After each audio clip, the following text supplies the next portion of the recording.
The tribe of Judah holds a significant place in history. As one of the 12 tribes of Israel, Judah's legacy is deeply intertwined with Yahweh's original plan.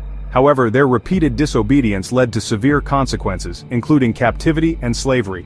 The prophecies in Deuteronomy chapter 28 and other books forewarned these tribulations. Known for its formidable warriors and influential leaders, the tribe of Judah's contributions to governance and military prowess were unparalleled when it was obedient to the commands of Yahweh. Yet their rebellion brought about their downfall. The story of Judah's disobedience and subsequent suffering continues to resonate today, particularly in the search for the truth about ancestral connections and historical understanding. Modern technology, like DNA testing, has made it easier to trace and identify the true identity of these ancient lineages. This essay will delve into the grueling journey of the tribe of Judah, tracing its path from its ancient homeland in Jerusalem to the shores of West Africa. The migration patterns and historical records provide a powerful revelation of who these people really were and what happened to them. We will explore the historical evidence and cultural links that affirm a profound connection between the tribe of Judah and African Americans. These connections are evident in various cultural practices and traditions that have been passed down through generations. This exploration will uncover the historical and geographical convergence of the Kingdom of Judah and the transatlantic slave trade. The trade routes and the movement of people have left an undeniable mark on history. By examining the Kingdom of Whydah, also known as Judah, its location overlapping with the infamous Slave Coast, and the cultural echoes found in language, customs, and prophecies, we will present powerful facts that illuminate a hidden chapter of history. These facts not only enrich our understanding of the past, but also confirm the identity of certain cultures and communities today. Insights from Deuteronomy chapter 28, Genesis 15, Isaiah chapter 11, Obadiah chapter 1, Amos chapter 1, and Joel chapter 3 reveal the disobedience of Judah and Israel to Yahweh, their subsequent exile, and the prophecy of their restoration. These scriptures provide a deeper understanding of the trials and tribulations faced by the tribe of Judah and their enduring hope for redemption. The Kingdom of Judah emerged as a powerful force in the ancient Near East, a region teeming with ancient civilizations and rich histories. When the Kingdom of Israel was divided, Judah, along with the tribe of Benjamin, formed the southern kingdom. This division marked a significant shift in the social landscape of the region. This kingdom, with Jerusalem as its capital, became the center of Hebrew life and faith. The city became a spiritual beacon for the Hebrew people. For centuries, the Kingdom of Judah flourished, marked by periods of peace, prosperity, and religious devotion. Its people cultivated the land, built impressive structures, and developed a rich cultural heritage. However, due to disobedience to Yahweh, this era of stability was not to last. The kingdom faced numerous challenges, both internal and external, that threatened its very existence. The rise of neighboring empires, notably the Babylonians and later the Romans, cast a shadow over Judah's independence. These powerful empires sought to expand their territories and influence. In 586 BCE, Nebuchadnezzar II, the Babylonian king, conquered Jerusalem, destroying the first temple and exiling a significant portion of the Hebrew population to Babylon. This conquest was a devastating blow to the kingdom. This event, known as the Babylonian Exile, marked a turning point in Hebrew history. The exile challenged the Hebrew people to maintain their identity and commitment to Yahweh in a foreign land. The rise and fall of Judah were deeply intertwined with their adherence to the laws and commandments of Yahweh. Biblical texts such as the books of Kings and Chronicles recount how the people's disobedience and idolatry led to their downfall. Prophets like Isaiah and Jeremiah warned the people of Judah about the consequences of their actions, urging them to return to Yahweh. Despite these warnings, the kingdom continued to stray, leading to divine judgment and eventual exile. The Babylonian exile was a direct consequence of Judah's disobedience to Yahweh. Deuteronomy chapter 28 outlines the blessings for obedience and the curses for disobedience. Verses 15 and 36 state, "But it shall come to pass, if thou wilt not hearken unto the voice of the Lord thy God, to observe to do all his commandments and his statutes which I command thee this day, that all these curses shall come upon thee, and overtake thee. The Lord shall bring thee, and thy king which thou shalt set over thee, unto a nation which neither thou nor thy fathers have known, and there shalt thou serve other gods, wood and stone. Uprooted from their homeland, they faced the harsh reality of captivity and slavery.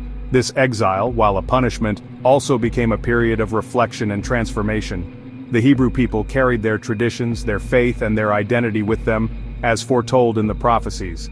Over time, they established communities in different parts of the Babylonian Empire, maintaining their cultural and religious practices, despite their suffering.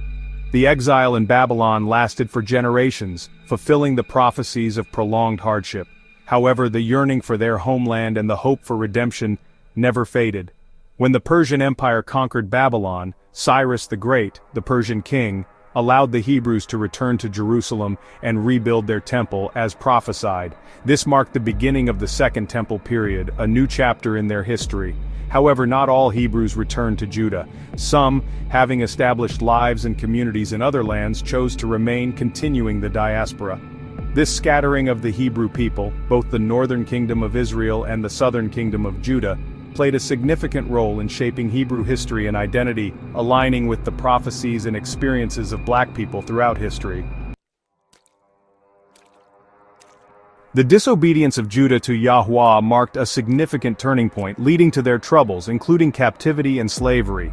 As mentioned previously, the prophecies in Deuteronomy chapter 28 and other books foretold these hardships, aligning with the experiences of black people, particularly the northern kingdom of Israel and the southern kingdom of Judah.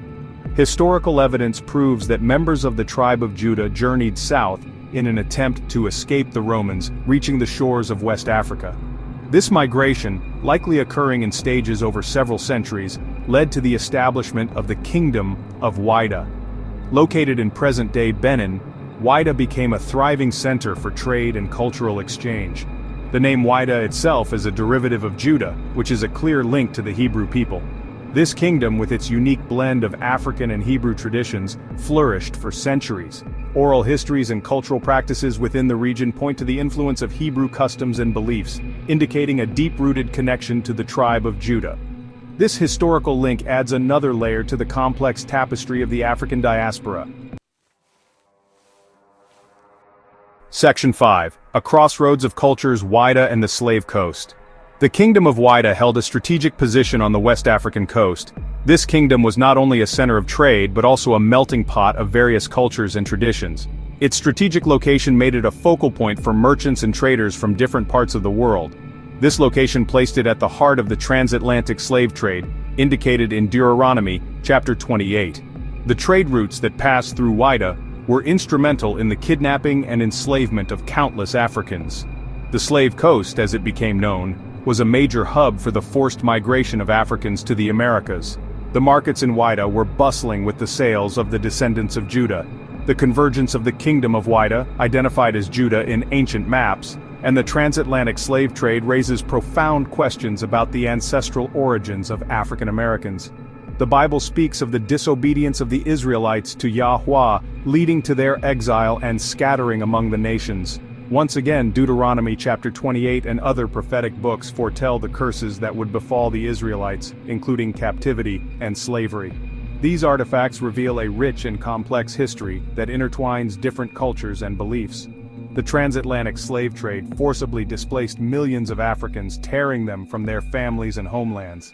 This brutal practice left an indelible mark on the African continent as well as on the lives of those who were enslaved. The ships that sailed from the slave coast, including the port of Wida, carried a precious and tragic cargo of human beings who would endure unimaginable suffering.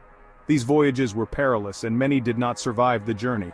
This forced migration had a profound impact on the demographics and cultural landscape of the Americas.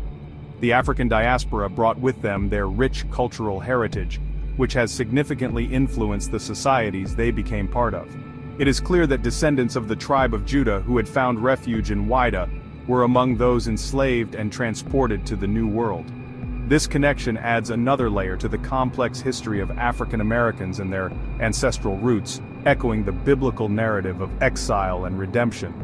The prophecies in Deuteronomy chapter 28 align with the experiences of black people, the northern kingdom of Israel, and ultimately the southern kingdom of Judah, highlighting their disobedience and the resulting consequences. Section 9. Conclusion: The Enduring Bond. The journey of the tribe of Judah from its ancient homeland in Jerusalem to the shores of West Africa is a testament to the consequences of disobedience to Yahweh. This journey, marked by exile, migration and slavery, aligns with the prophecies found in Deuteronomy chapter 28 and other books of the Bible. The prophecies foretold the troubles that would befall the northern kingdom of Israel and the southern kingdom of Judah due to their disobedience. These prophecies have manifested in the experiences of black people, revealing a hidden chapter of history that sheds light on their ancestral origins, cultural heritage, and spiritual identity. It is a story of Yahweh's chosen people, their disobedience and prophecies of discipline through severe hardships fulfilled, and their future restoration. As we continue to delve into the annals of history, we must remain open to new discoveries, challenge established narratives, and accept the truth when it is revealed. The enduring bond between the tribe of Judah and African Americans is not just a historical connection, but also a prophetic one. The Bible speaks of the consequences of disobedience and the eventual restoration of Judah and Israel, as seen in Deuteronomy 28 and Jeremiah chapter 30 verses 31 through 33. "The days are coming, declares the Lord, when I will make a new covenant with the people of Israel and with the people of Judah. It will not be like the covenant I made with their ancestors when I took them by the hand to lead them out of Egypt because they broke my covenant, though I was a husband to them. This is the covenant I will make with the people of Israel after that time, declares the Lord. I will put my law in their minds and write it on their hearts. I will be their God, and they will be my people." This prophecy of restoration and unity continues to inspire hope and faith, reminding us of the enduring bond that transcends time and geography, and the importance of obedience to Yahweh. Thanks for watching. If you found this video enlightening, please don't hesitate to like, share, and subscribe. Also be sure to check out the powerful books written by TKW, the link is in the description.